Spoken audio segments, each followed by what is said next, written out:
All right, we are live. Hey, everybody, welcome back to another episode of IBNW News, where we talk about news from the Christian standpoint. Honestly, there is a good story that I really wanted to share out today, especially in a world with such negativity things that have been going on. We see constantly things about fallen pastors and this and that. And, it's nice to highlight something good every once in a while. And I wish we could do it a little bit more often. Now, sadly, that good is being shown through the tragedy of what is known as Hurricane Beryl, or at least right now, Tropical Storm Beryl.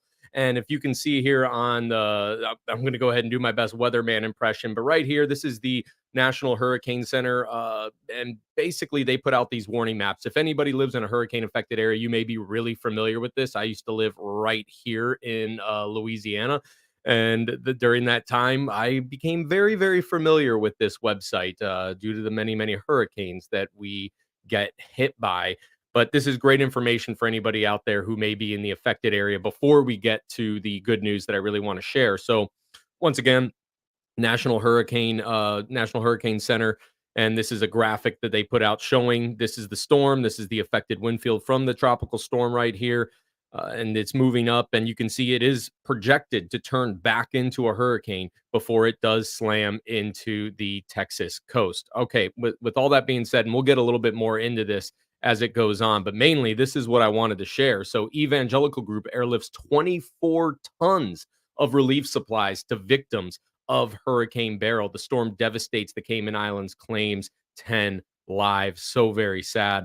Hurricane Beryl, a category 3 storm with winds of 120 miles an hour. Mind you, Hurricane Beryl was a category 5 hurricane not too long ago when it entered into this Caribbean region. But winds of 120 miles per hour is wreaking havoc across the Caribbean, including the Cayman Islands, having already impacted Jamaica and Grenada, resulting in at least, sadly, 10 fatalities. In response, the North Carolina-based evangelical relief organization Samaritan's Purse has airlifted over 24 tons of emergency supplies and a team of specialists to the affected region. Now, what I want to highlight here is, once again, like I said, I grew up in, or not grew up, but I was living in Louisiana there for a little while, and we got slammed with Hurricane Laura. If anybody remembers that hurricane just a few years ago, back in, I think it was 2020. It was during the whole COVID thing. It was just a horrible situation. And that hurricane hit is almost a Cat 5, just a very, very strong Cat 4. By the time it reached up to where I was living at, it was a very strong category 3 hurricane. It ripped down so much stuff. So many people were displaced. There's a lot of people that were living in trailers, things of that nature. One organization that was there almost day one on the ground helping people out was Samaritan's Purse. Samaritan's Purse, I believe, is ran by Franklin Graham. But regardless, it is a Christian organization basically helping out those, showing the love of Christ by helping out those in need from these types of disasters. And once again, the Samaritan's Purse was there for a very, very long time. I mean, we were out of power for, I think, 28 days. Praise the Lord. We had a generator. We didn't have internet for like 60 days. And Samaritan's Purse was there. They were passing out food. They were getting clothes, tents. There were people, sadly, on the county fairgrounds having to live in tents because their houses got destroyed. Samaritan's Purse was there to help out. It is an organization that, honestly, I encourage every Christian, if you do have the available funds and you want to cheerfully give somewhere, Samaritan's Purse is a great place to give. Going back on through the story, on Wednesday, Hurricane Beryl unleashed its most intense winds along Jamaica's southern coast, while relentless heavy rain and fierce winds battered a broader region. CNN reported early Thursday from 1 p.m. on Wednesday to 1 a.m.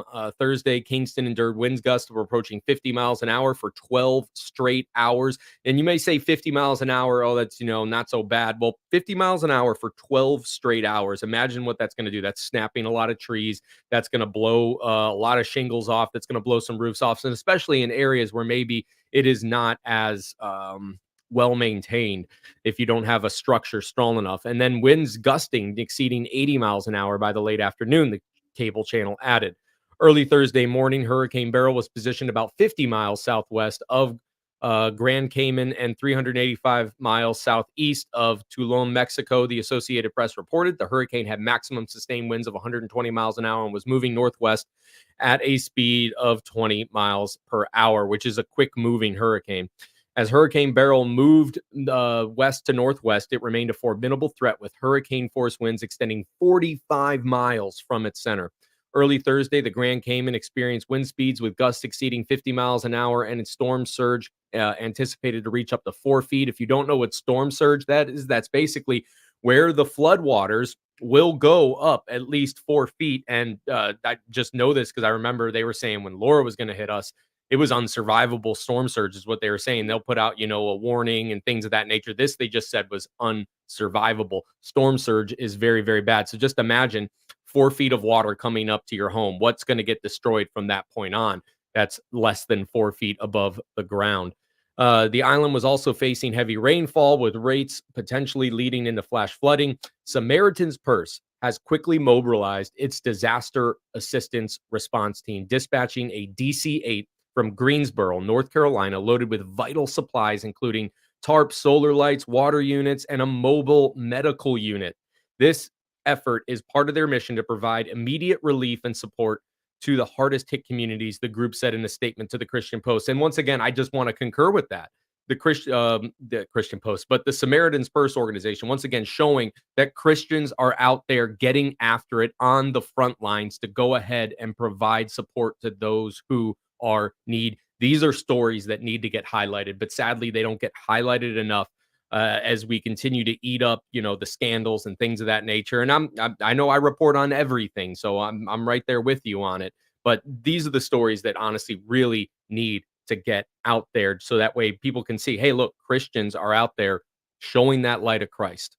Continuing on, it says, we started building out pallets of cargo before the hurricane even made landfall and are now on the way with life-saving aid, said Franklin Graham. There it is right there, president of the Samaritan's Purse, urging believers to join him in, quote, praying for the families who are in the path of this storm and for our Samaritan Purse staff who will be serving with them. The evangelical relief organization's efforts are coordinated with local church partners to ensure effective distribution of resources. That's another thing when you see these disasters coming about. I remember once again when Laura hit, so many churches from the local area and including churches as far away as Oklahoma that had no business, coming down there to go ahead and help, decided to take food trucks and to take aid and whatever they could to us there in Louisiana. And it was honestly needed, especially for a lot of people down there who could not afford uh, to have a generator, things of that nature. Guy Vital Hearn, and hopefully I said that name right, the communications manager for World Vision, expressed concern for regions like Haiti, predicting catastrophic impacts from the storm if the storm were to hit, given the country's vulnerability to flooding and infrastructure challenges. Christian Aid's chief of UK advocacy, Sophie Paulwell, drew attention to the wider implications of such storms, stressing the need to allocate more funds to rebuild the areas devastated by natural disasters. These are the people that desperately need loss and damage finance to help them rebuild their lives and livelihoods. Relief Web quoted Paulwell saying that you cannot simply adapt to a Category 5 hurricane, destroying your home or killing your family. There are losses that need to be compensated, and that is why getting more finance into the loss and damage fund needs to be a major priority. As Beryl continues its path, the Cayman Islands brace for continued severe weather, which is already past there by now. Expectations of 4 to 6 inches of rainfall throughout the day. It's kind of going on through what Hurricane Beryl, which already, if you didn't know, it already hit the Yucatan Peninsula over there, weakened now into a tropical storm. But once again, supposed to, according to this right here, get re-strengthened back up to a hurricane. And if you know anything about hurricanes, as soon as it hits this warm waters out here in the Gulf of Mexico, it is just going to start building up strength, feeding from that warm water, unless any wind shear is coming in, which I think is what's kind of keeping it at bay right now. Wind shear kind of keeping the eye. And I don't really know how to explain it best. There's weathermen out there. Follow Hurricane Track, great YouTube channel out there. They can explain it a lot better than me, but basically the eye gets displaced and it's harder to build up because of that wind shear. But as soon as that wind shear lets up, the eye recenters, and then it will go back out with this warm water just feeding into the hurricane, kind of like an engine getting fed fuel. That's sadly what could happen. I mean, if y'all remember Harvey, not too long ago. It was almost a very similar situation with Harvey, where it broke up into a tropical storm, but then quickly, rapidly intensified before it hit the Houston area. And sadly, this is on a very, very similar track. But continuing on, the hurricane had claimed at least 10 lives across the region as of early Thursday, with the death toll expected to rise as recovery efforts continued. Sadly, when people are hit by these hurricanes, and this is why giving aid to these people who need it, especially to a Christian organization like the Samaritan's Purse, is honestly a good thing, because so many lives get claimed after the hurricanes hits, especially in these times of summers where heat is scorching. People don't have air conditioning or fans to cool off. They don't have water, clean water to drink from. So many different things. People who do have generators, sadly, sometimes they'll run them improperly and run them inside their house and die of, I believe it's carbon monoxide poisoning. Correct me if I'm wrong there in the chat. But in Jamaica, the storm led to power outages and significant agricultural damage, particularly affecting the plantain and banana crops.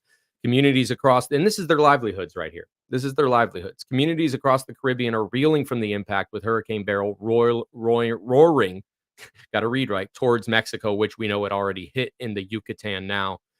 Forecasters predicted that Beryl would hit land and lightly populated regions of lagoons and mangroves south of Tulum early Friday, likely as a Category 2 storm after crossing the Yucatan Peninsula. It was anticipated to regain strength over the warm waters of the Gulf of Mexico before making a second landfall on Mexico's northeast coast near the Texas border, which now, this is a day-to-day update thing. Now it's no longer going to hit down, and it would be helpful if you can see this. It's no longer going to get down here where they originally had it.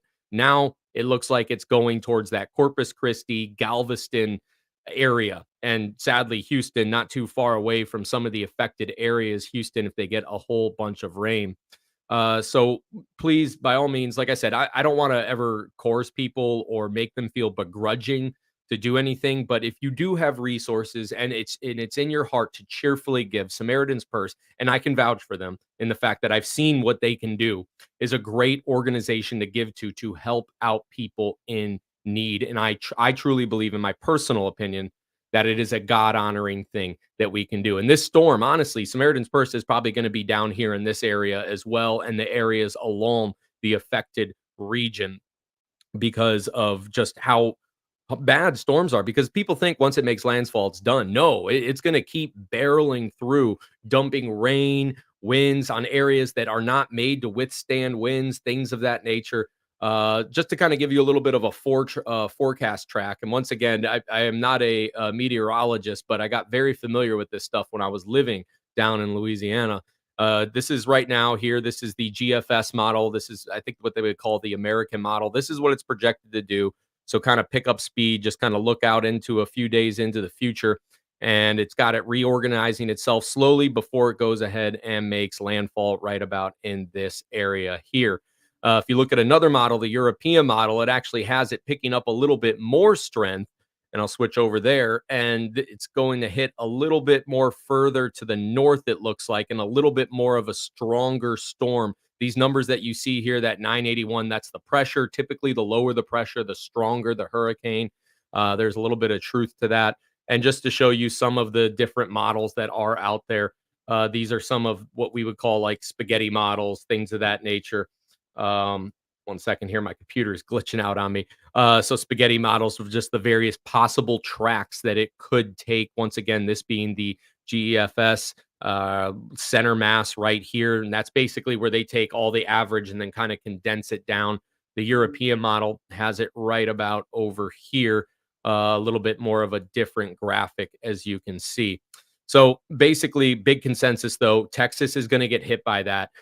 These funds that you're using to give to Samaritan's Purse will help people not only in different areas of the world, but also, sadly, here on the Texas border, and where people honestly will need it, and maybe even more out here when these rains and floods start coming in. Currently, right now, Beryl is projected to re-strengthen back up into what this is saying is a Category 1, but honestly, we just don't know with these storms. We don't know what these storms can do. As soon as it hits those open waters, it could re-strengthen as soon as the conditions get right and become a tinderbox. I don't know how many times I've seen these projection models be wrong and it just skyrocket up. So just keep these people in prayer, please, that are going to be affected by the storm, who have been affected by this storm. And once again, I don't want to make anybody feel like they need to give, but I do want to say, if you feel it in your heart, if you want to be a cheerful giver, highly encourage you to give to Samaritan's Purse. It is an organization that I can vouch for because I've seen what they can do on the ground. And like I said before, I think this is really good to get news out here showing that Christians are out there making a difference. Christians are out there helping those who cannot help themselves, that have gone through disasters. All right, with all that being said, y'all have a wonderful rest of your night. Have a wonderful day worshiping the Lord tomorrow, and I will see y'all on the next one.